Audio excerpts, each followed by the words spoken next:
Hey guys, got our first part two here with Jody Williams. We're just having a great conversation. Things are just rolling right along. We're talking about refereeing, and we're talking about having injuries and arm breaks whenever you're being either a promoter or head referee, and how you just hate to see that crap happen.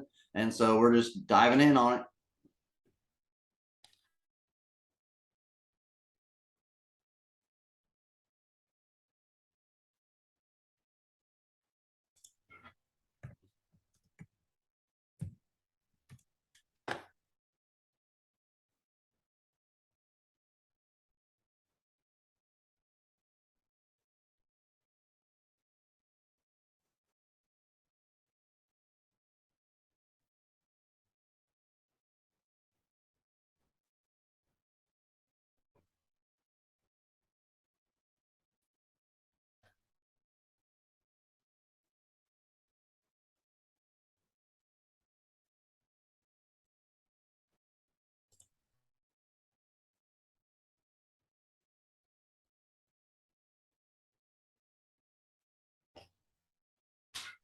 Okay, here we are. We're back on for part two.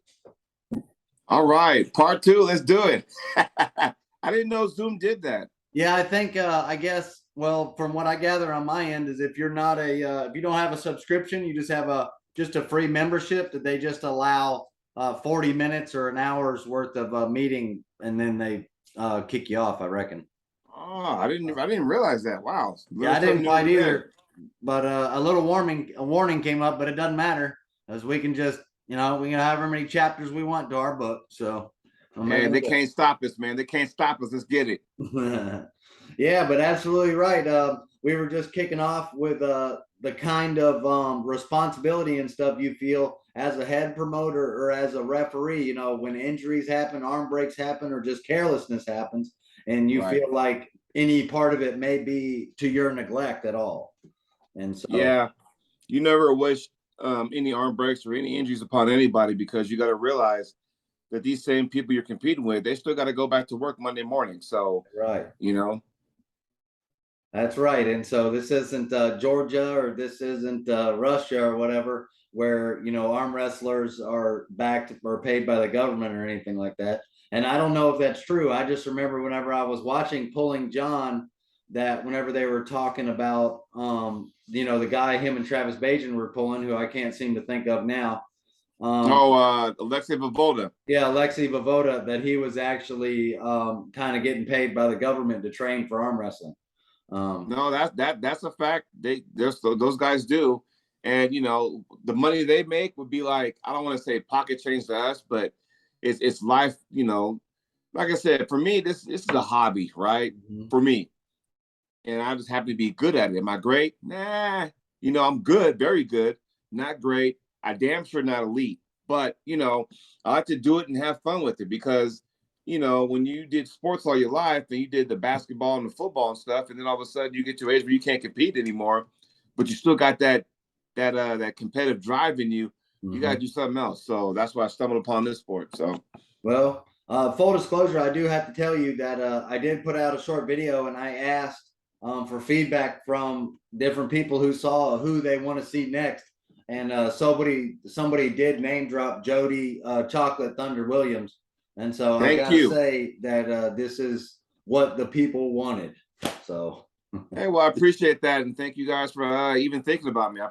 This is weird for me, because I'm usually the host asking all the questions, and now it's in reverse. So it's kind of weird for me, but I'm enjoying myself. Well, good. I'm glad you are, and I need all the practice or training or whatever you want to call it I can get, but I don't plan on giving up. So I'm willing to talk to anybody who's an arm wrestler who has something to say. So that's where we're at. You know what? When you do this thing long enough, and I've been doing this, 6 years, the live, podcast, I've noticed that when I first did it, is started off to like, hey, this is what I do for my cup or my Pro Nation or Super Nation. Then it morphed into something else, right? Then it morphed into having a guest. And so what's the thing they say? You never forget your first. So my first ever guest on my show was Angie Rose out of Canada, who just married Ron Bath. She was my first ever guest. Wow. But back in those days, my stuff was on Facebook Live. So I had more viewers. And then someone told me, because they were like, I want to be different. I want to be, Facebook is cool. You get everybody chiming in and stuff. They know when you go live, and then you just go ahead and do that. And then I've been told over the years, oh, you got to go through YouTube. And if you get X amount of people, you can get paid for it. I'm like, I'm not in it for the money. I'm not. I'm just having fun with it, right? But the reason why I changed over to, YouTube is because somebody asked me, and I still can't remember who it was to this day. They asked me, because I had so many people on my show. They said, Jody, if I want to go back to one of your interviews, do I have to scroll through every single one of your posts to find a certain interview? Oh, like and on I was Facebook? like, yeah, I was like down your news feed? Yeah, like, wow. It made sense. I'm thinking, you know what? I need to start upping my game, and just, doing that stuff. And that's where we're at now. So when I started, morphing on the YouTube, and then my first ever guest on my show Arm Talk on YouTube happens to be my co-host on the Canon Connection was Ryan Espy. So, well, and you guys are still hard at it, I hear. Every Monday morning. Every Monday morning. I'm gonna have to subscribe. I feel terrible. I'm not even a subscriber. I didn't realize it was that you guys did the talk, man. Yeah, it's on Ryan Espy's channel, YouTube channel. And so we talk about whatever took place the weekend before. We chat about it, within ourselves. We've had a couple guests on. Mm-hmm. We've had Pradeem been on the show. Jeff Frank's been on the show. So we're trying to get Earl Wilson on the show. But yeah, we talk about everything and the latest and greatest. And, if there's a big event coming up, our predictions, things like that, we have fun with it. So sweet. That's good to hear. So what do you see? Do you have any goals that you've set for yourself? Like whenever you first got started, and did you have any goals for yourself that maybe you have already accomplished, or maybe some that you haven't yet? I do have some I did accomplish, but I want more. So I'm a 12-time state champion. And the weird thing, and this sounds weird, I live in the state of Oregon, but I got more state titles in Nevada than I do here in Oregon. How weird that is, But I do want a national title. I do want a world title. But for me, I'm a realist. This is not me being scared, but it's just me being a realist. If I ever want to make it to the top of the mountain at that level, it would have to be in the master division, which is fine because I'm closer to 50 than I am to 40. So since we're on the show, 2017, right? This was my third place medal. I don't know if y'all can see it up here, but oh yeah, this is my third place bronze medal at the 2017 Unified Nationals. I think that year Worlds was in Budapest, Hungary, WAF Worlds. So that was that. So that was the 100 kilo class. That'd be 220. So I'm thinking that was left hand. So that made me want to go. Oh, I want to go back. Things happened. I couldn't make it back to nationals. Then last year, I actually qualified for Worlds a couple years ago, but COVID messed that up. Reshuffled. Hey, you can still come. And then last year at the IFA championships in Orlando, I took second in the Masters class left hand. So I took second in that. So that's awesome. You can see the difference between my world title. You can see the difference, But I do want to attain that because I tell you what, even though I didn't win it, I lost to a guy from Brazil in the finals. And even though I didn't win first place, to me, it meant something when you're on the podium. You got the American flag, draped around you and stuff, and they're singing the national anthem. And, to me, that meant something. I'm thinking, you know what? I need to get back there. Problem is, though, you get sidetracked with other projects and other, matches or tournaments or whatnot.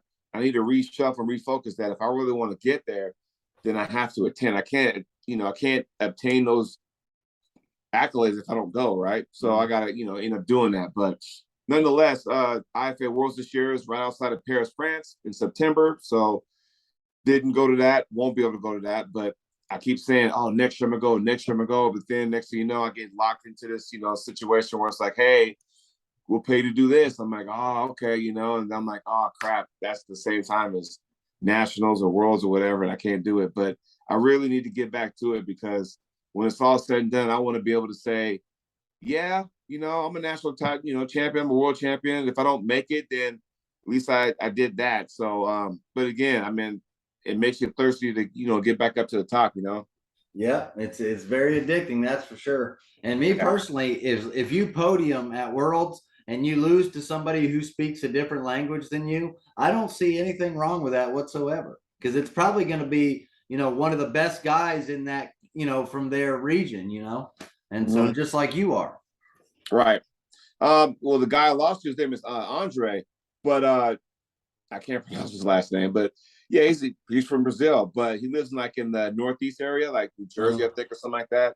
But yeah, I mean, super strong hand, and I tried everything, inside, outside, didn't matter, didn't work. It was just like, well, damn, it kind of made me go, I need to go back to the drawing board, work on my cup, my hand strength, all that kind of stuff. That was an eye opener for me. So hopefully one of these days, I can get back there and hopefully secure a world title. That'd be awesome. Do you see is there anything that you can see in the way that the arm wrestling community is, whether it be the way Facebook portrays things or whether it be the way steroids and PEDs help people get strong too fast? Do you see anything that could change or that we could handle different that is going to stop new people from being able to stick with the sport, people who are starting out? I thought about this for a while, and I don't know what you think, but I think this is just me thinking outside the box. The people who use PEDs need to have their own federation, their own league. Yeah. I'm being for real, because nothing wrong with that. You'll still have some of those guys who don't admit it, and they don't want. I don't know, because they want to be the best in the worst way possible. Okay, I know a few personal friends who want to be the worst, or I'm sorry, who want to be the best in the worst way. It's like going, at what point though? When you walk in here, you got this cloud over your head, knowing good and damn well, you're on some stuff, but you're trying to portray to the whole world that it's just hard work. Get the fuck out of here. Come on, dude. I mean, at least have your own league. That way you can go bang heads with some of the elite guys over there, or whoever's on it. You can go do that there. Let the guys who come in here natural, let them fight it out. And then for me, if I go in a tournament and I go against somebody who's natural and I can't beat him, then guess what? He's the better man that day. I got to go back and find out what worked, what did not work, and fix it. Where if you go against somebody, who's just all juiced out of the gills, it's like going, okay. But to a certain degree, to me, it's a challenge, because now I will show you that, you still need technique. It's like baseball, right? Yeah. When this Sammy Sosa McGuire thing was going on back in 1998, and a few years later, Barry Bonds did that. And oh, you're only hitting home runs because you juiced up. Yeah, I mean, that might have been some of it, but you know what? You still got to have the hand-eye coordination to hit the fucking ball. Yeah. My point being is that you can take all the juice you want. You still got to know how to arm wrestle. I think some people are just, when they see Levon and they see, Devin and the Pancakes and all that other stuff, and they think, oh, that's what it takes. I'm going to juice up because I want Ingen to call me. I want Larry Wheels to call me. I want to be on all so much juice and stuff, because I want to be known. Because if I get up there, then they're going to see that match, and then I'm going to have all kind of views and blah, blah, blah, blah, blah. I'm thinking, dude, I mean, okay, fine, but that you're getting away from it, because now you're going to have people going, oh, it's all about power, power, power, power. Now, don't get me wrong, it helps, but it's not the end all be all. Meaning that, if I can still have my technique and have a strong technique, I don't give a rat's ass how much you bench press. It don't matter, because all those power lifters who bench press and deadlift, what are they using? They're using wrist wraps. Well, you know what? In our sport, we don't train with wrist wraps. No, we don't. So come with it. Bring it. That's what I said. Yeah, and also you bring up a good point, because if you go to a drag strip and you're going to watch dragsters race, they have certain classes, and then they'll have something called an unlimited class. There's a reason why you're not running stock motors against, against enhanced, cammed out, loped out, supercharged, nitrous. You know what I mean? There's a reason why there's different classes. And so that all makes sense. And just like if you rode up to a drag strip and you had a totally custom drag motor, and you pulled up next to somebody who had a stock car, and they're like, well, what do you got under there? And you just say, oh no, it's just stock. and then you race them and beat them, and they find out that sure enough you have lied and you have a professionally built race motor, they're going to be mad. They're probably, and if you raced them for money, they're probably going to want their money back, because they're going to say, you misrepresented yourself. And I can definitely see the same kind of thing. If some people want to go, use gear or whatnot and get all sauced out, then that's all great. There's some other sauced out guys, and y'all can go, try to see how much power you can put down, but don't come and claim your natty and then be at home, juicing. Yeah, that's what bothers me. Like I said, for the friends that I have out there who do that, I'm not gonna, they're still my friends. Yep. As long as they don't sit there and try to go to some local tournament and smack everybody and claim all it was is hard work. No, you take your juice and, give me a call and tell me what happened. But you go to that playground and you go play in that sandbox. Don't worry about us guys over here. We're gonna do our own thing here. Yeah, that's where I'm coming from. And I have zero against it either. So I don't want people to get misconstrued on what I think either. Like I said, I think honesty is the best policy. And I also believe that there's no substitute for hard work. I truly believe you can take all the gear you want, and if you don't go train and if you don't lift weights, I mean, it doesn't make you magic. But at the same time, there are some guys who I would say probably wouldn't be where they are if they didn't, if they weren't, taking other stuff. And so I don't want to hate on it either, but anybody who's willing to talk about it, I would like to talk about it, And so that's why I always say hard work beats talent when talent doesn't work hard. Yeah. Hard work beats talent when talent doesn't work hard. That's worth writing down for sure. Yeah. That's what I go by. I mean, because I'm just like an old school, lunchbox. My grandfather, raised me. He was a construction guy. So I knew about the hard work aspect. If you want to get something, just, do your best and forget the rest, man. Like, go in there, kick some ass if you can. Cool. If you can, as long as you give it your best effort. I mean, like I said, this sport can consume people so much that you can think about it 24 hours a day. I know I have. But I had to tone it down a little bit because I'm not going, I don't want it to overtake my life. But at the same time, if I'm going to be in the sport, I better fucking be good and, train at it, or else I'm going to go get embarrassed. And I don't want to do that. But, again, I don't have anything against guys who juice. Just don't try to come to events where everybody is not. And then you're on the even playing field and then, you win. And all of a sudden it's like, yeah, well, I took first place in that. I'm like, well, yeah. Question is the $1 million question. Would you be able to take first had you not been on it? Yeah. Because if you could, then you wouldn't be doing it in the first place. And that's where it all comes out in the open. You know what I mean? But, and I'm just talking about local events. Now, once you go to those big events over there where they're not testing, have at it, be safe, Yeah, I don't see anything against that either.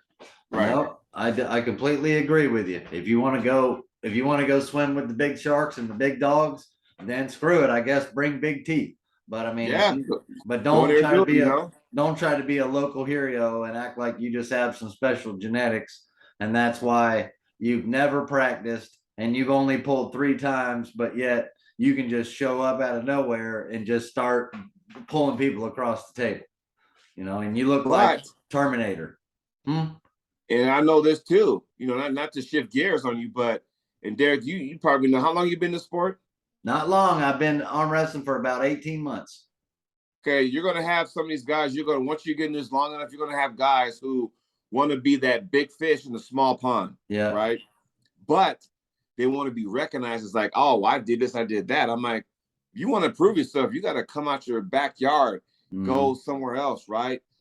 We have a few of those here in Oregon. They want to be recognized as like one of the top dogs, but it's like, how do you know if you're that good unless you travel, right? Now, last year I had an awesome opportunity.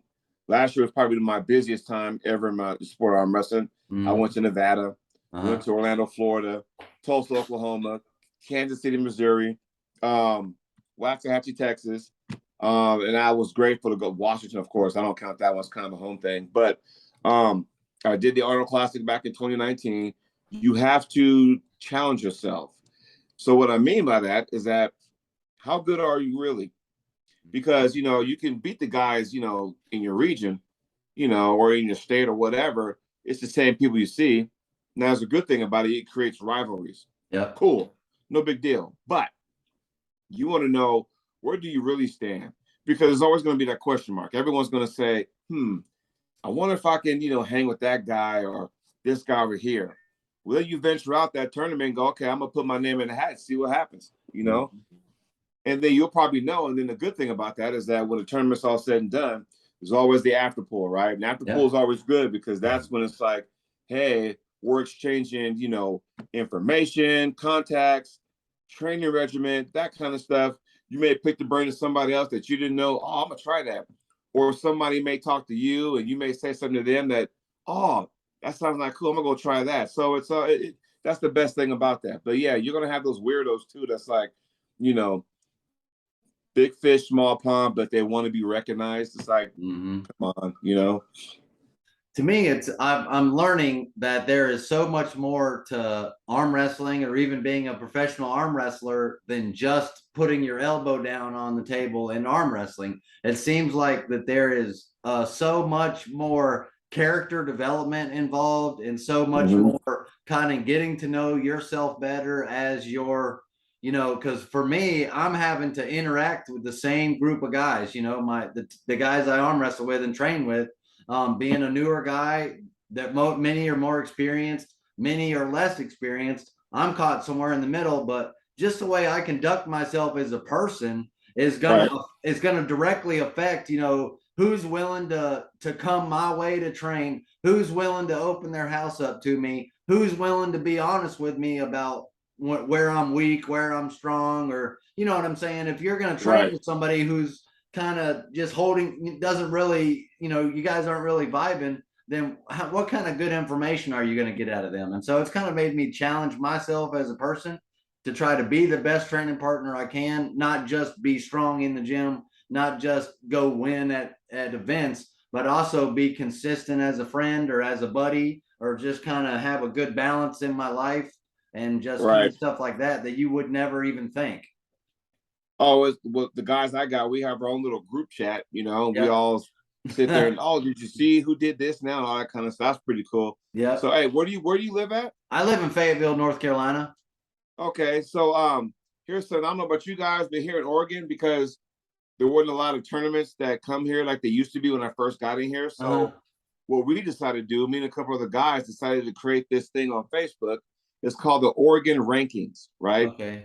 So what we do, we get together, you know, once every 3-4 months, and we kind of go, okay, you get to challenge somebody in your weight class, or challenge somebody for their overall spot.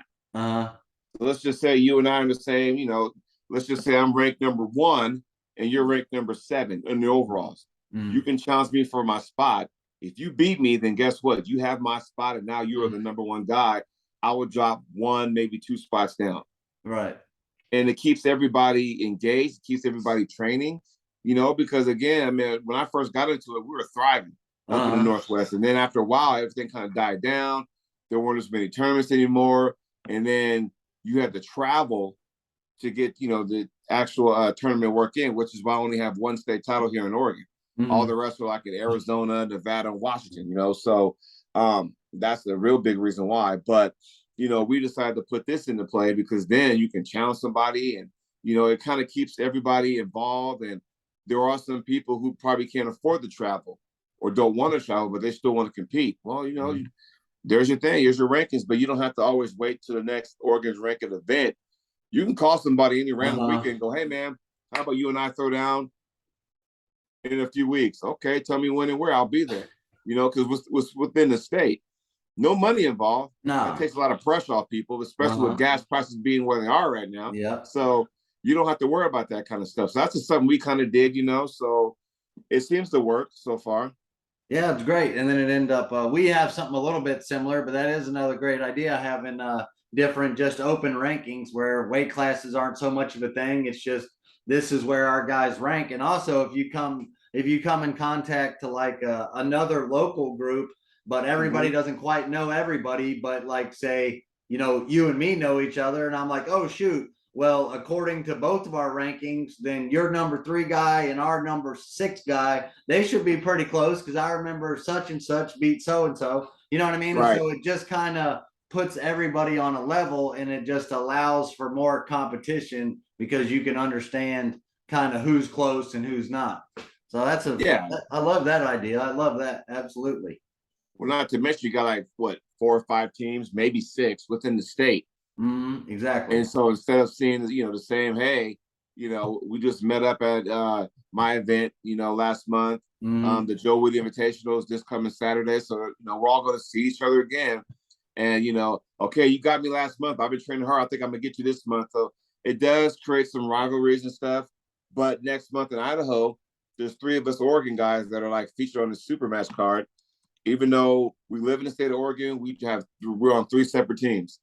So we're gonna go up there and be in each other's corner, right. And against those Idaho guys and see what happens, So that's pretty. I'm excited about that one. That sounds cool. So while we're on the subject, real quick, just say it one more time. When the next time you're going to compete is, the gentleman you're going to be pulling, and where in the location. So it'll be David Till, and he's out of Sandpoint, Idaho, which is about maybe 30 miles away from the Canadian border. And I'll be there August 20th. He was a guy that actually challenged me, and the guy he trains with, Doug Goodman, I've been friends with since I got into the sport. He said, you want to challenge yourself, challenge Jody. I don't know why my name came out, but it was cool. I listened to what was going on. And I said, yeah.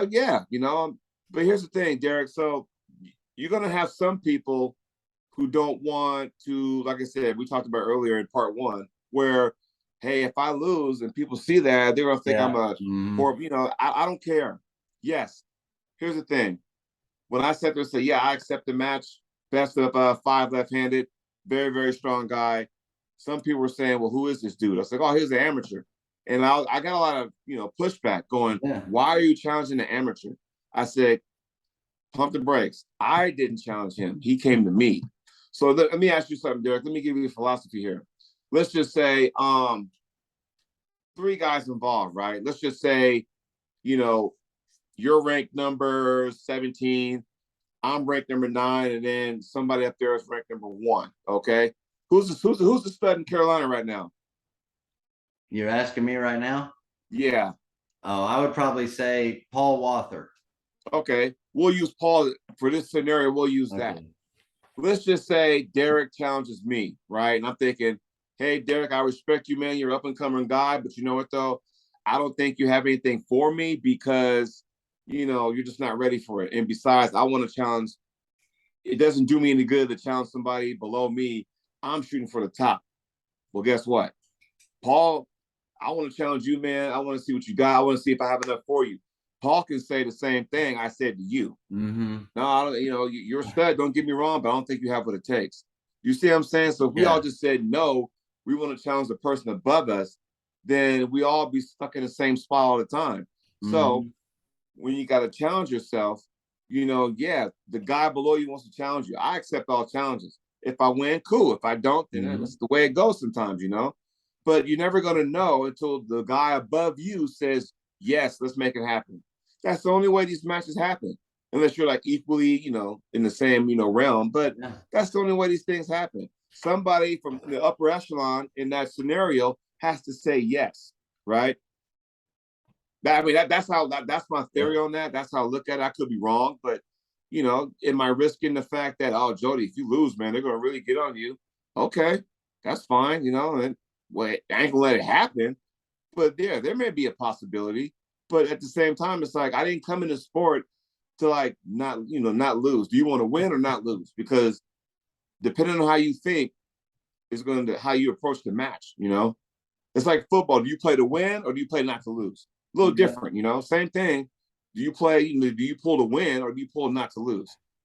Yeah, I can definitely see that, and I think a lot of it, and I do see some of that going on in the community too now, where certain people I've seen kind of turn down matches where they say, "Oh, like you're not ready for me," or at the same time, other people are not interested in taking matches because they have nothing to gain by winning. Like Right. I don't want to drop names either, but there's been some up and coming guys who, like, say you have two up and coming guys kind of raising like this. I will give an example. Screw it. It was Chance Shaw and like the Chance Shaw, Derek Smith, and the Gorilla Corey West kind of thing. Oh yeah. That there was Oh, like yeah. a certain amount of thing going on where those guys like kind of weren't interested in kind of pulling each other or whatnot for whatever reason. Because I heard rumors, I don't know, but the situation was that they didn't have anything, they didn't get anything out of winning. You know what I mean? Because they're both up and coming guys. So who cares who wins when a lot of those guys are just trying to punch way up into the elite. I got some insight on that whole scenario if you want to hear it. Shoot, we're talking about it. So last year at the throwdown at the Foxhound up in Tulsa, Oklahoma, it was that fatal four-way match between Chance Shaw, Mike Aiello, Don Underwood, and Jordan Seal. Yep. Well, I happened to be at that event, and I pulled and I took second in my class. But I remember I was in an Airbnb, this big house that they rented, and I was actually there with Chance Shaw. So actually, after the event, I had him on my show. We did a live thing in the living room and stuff. And what he explained to me was that he rather, in his words, rather have all three of those guys meet at the top. Right. Let's pick everybody off on the way up, Whereas I've talked to Corey West, in private, he's like, he'll challenge anybody. So and everyone has a different theory. Derek Smith is this, he may want to pull once every 5 months because he thinks that's his way, and he's probably the oldest as far as experience wise. Yeah. Out of the three. Now, Corey West, I talked to him after Derek had beaten Tim Bresnan. That sent shockwaves throughout the arm wrestling community. Yes, it did. And all of a sudden, and Chance did the rankings at the time. He's still doing them.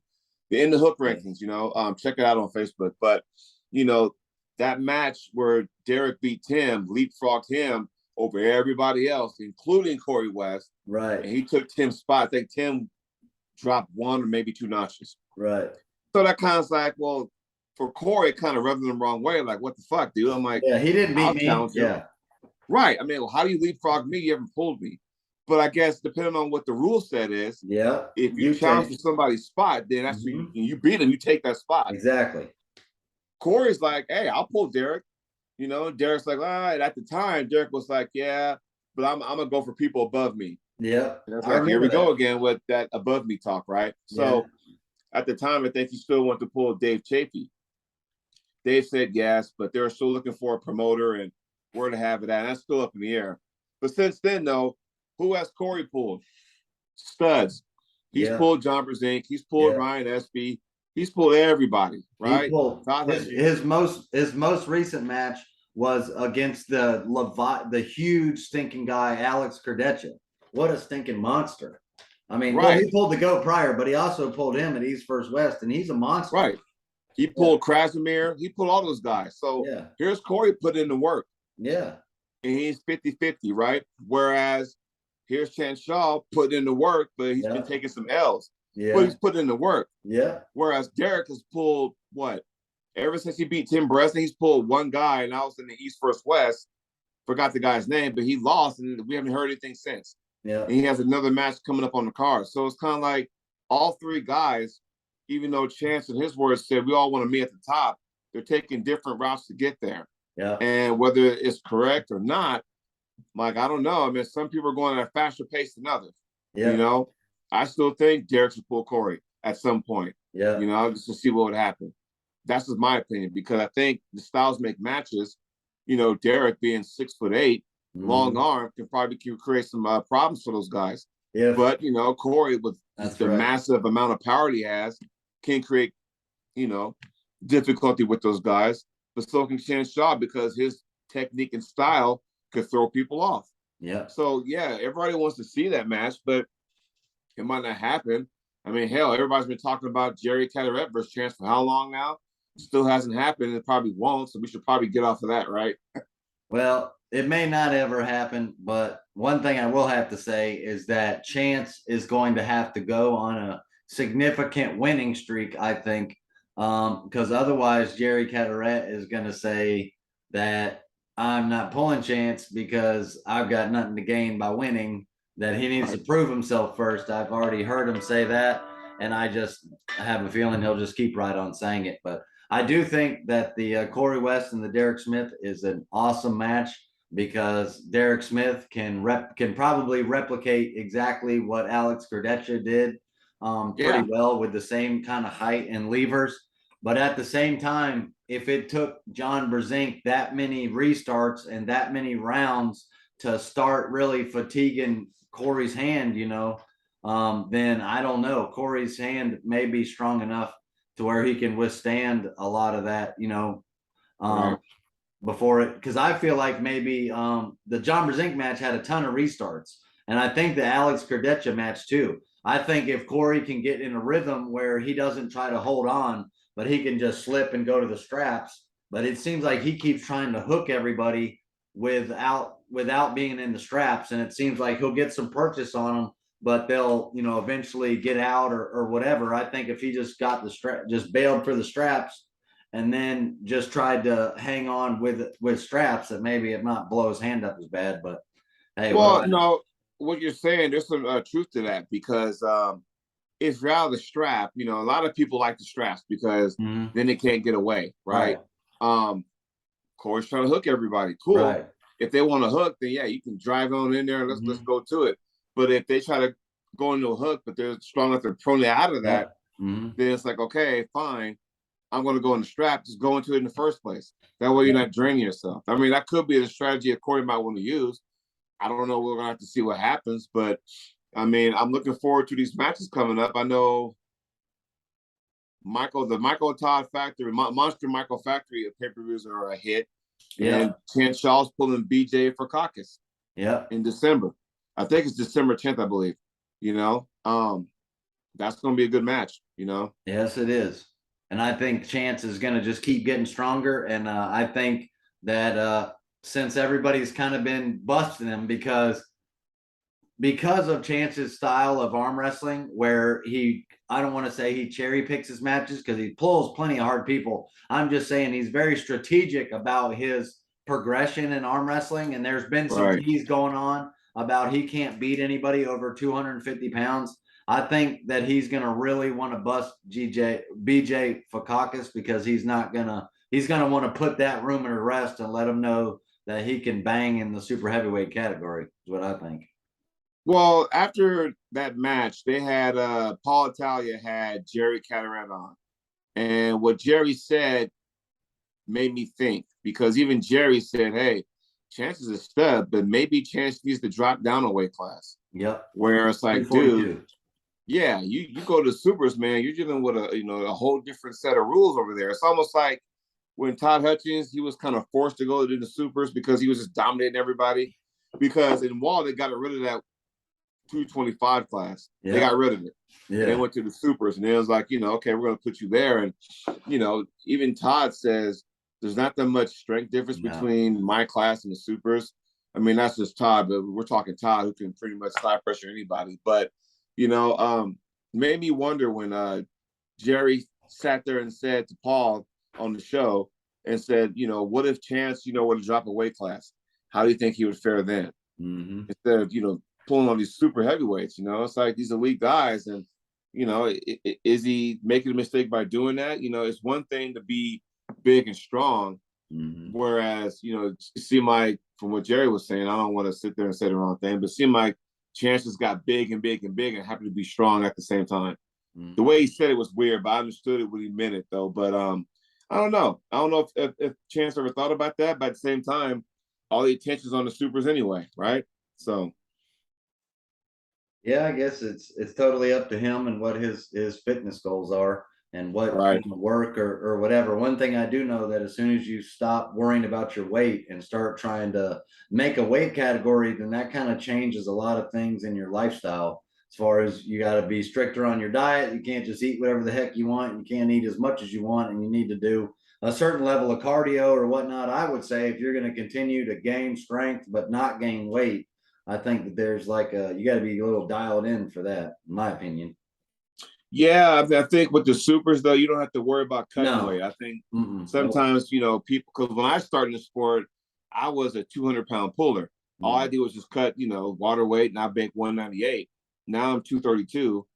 But, a lot of it has to do with the fact that, like, I'm mentally, I don't want to cut weight no more. I really don't. I'd rather stay at a certain weight. Then if I can cut water, fine, I'll cut water. No big deal.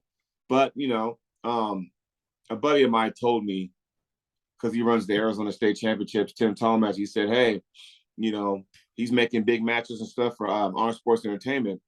And he goes, are you still ranked? I'm like, I am the last guy, because it's top 20, right? I am the last guy on the list at the 242 left-hand class in the Hook rankings. He goes, I tell you what, if you can get the 220, I will try to get somebody in the top 10 you can pull at his event at the Arizona State Championships next April. Thinking, okay, that's doable, So when you asked me earlier back in part one, hey, are you a 220 guy? I'm thinking I probably should be a 220 guy. I'm just not. Yeah, I can lose 12 pounds. I should probably do that just for health reasons, but I'm okay here. I mean, I'm okay at sitting at 232 because the reason why I do that is because there's not a lot of tournaments, at least out west, that offer a 220 class. That's one of the issues. Well, so it's either, hey, you're either going to be cutting down to 198 or you're going